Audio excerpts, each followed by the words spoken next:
আজকে আমরা একজন রোগীর কথা বলবো, যার বয়স ৮০ ছুঁই ছুঁই। ভদ্রলোক একদম অ্যাক্টিভ, দোকান বাজার সব করেন এবং এই করতে গিয়ে কোনো সময় যে লেগেছিল উনি মনে করতে পারছেন না। হঠাৎ ২-৩ দিন ধরে বলছেন মাথা ভারী মাথা ভারী, তারপর হঠাৎ একদিন পুরো প্যারালিসিস হয়ে যায়।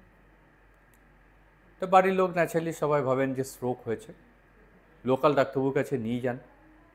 ওনারা কলকাতার একটু আশেপাশে ডিস্ট্রিক্টে থাকেন এবং সেইখানে ধরা পড়ে যে স্ট্রোক নয়, ওনার মাথায় রক্ত জমেছে, যাকে আমরা ডাক্তারি পরিভাষা বলি সাবডিউরাল হেমাটোমা। এই সাবডিউরাল হেমাটোমা হচ্ছে রক্ত যেটা জমে ব্রেন এবং খুলির মাঝে, এবং এটা বয়সকালেই হয়। ছোটোখাটো আঘাতের ফলে এই সাবডিউরাল হেমাটোমা হয়। সাবডিউরাল হেমাটোমার কোনো ওষুধ দ্বারা চিকিৎসা নেই। যদি সেরকম বড় সাইজের সাবডিউরাল হেমাটোমা হয় বা যদি সেটা সিমটম করে, যেমন এই ক্ষেত্রে প্যারালিসিস করেছে, তাহলে সঙ্গে সঙ্গে অপারেশন করতে হয়। তা আমরা অপারেশনের কথা বলি।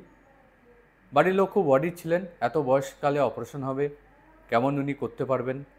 আমরা আশ্বস্ত করি যে সাবডিউরাল হেমাটোমার অপারেশনে তেমন খুব একটা কিছু রিস্ক নেই এবং সবসময় পুরো অ্যানাস্থেশিয়াও যে ব্যবহার করতে হয় এরম নয়।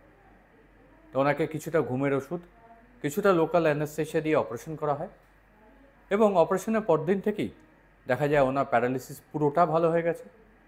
২ দিন পর থেকে উনি হাঁটতে পারলেন এবং তারপরে ১ সপ্তাহ মাথায় বাড়ি ফিরে গেলেন উইদাউট এনি কমপ্লিকেশন।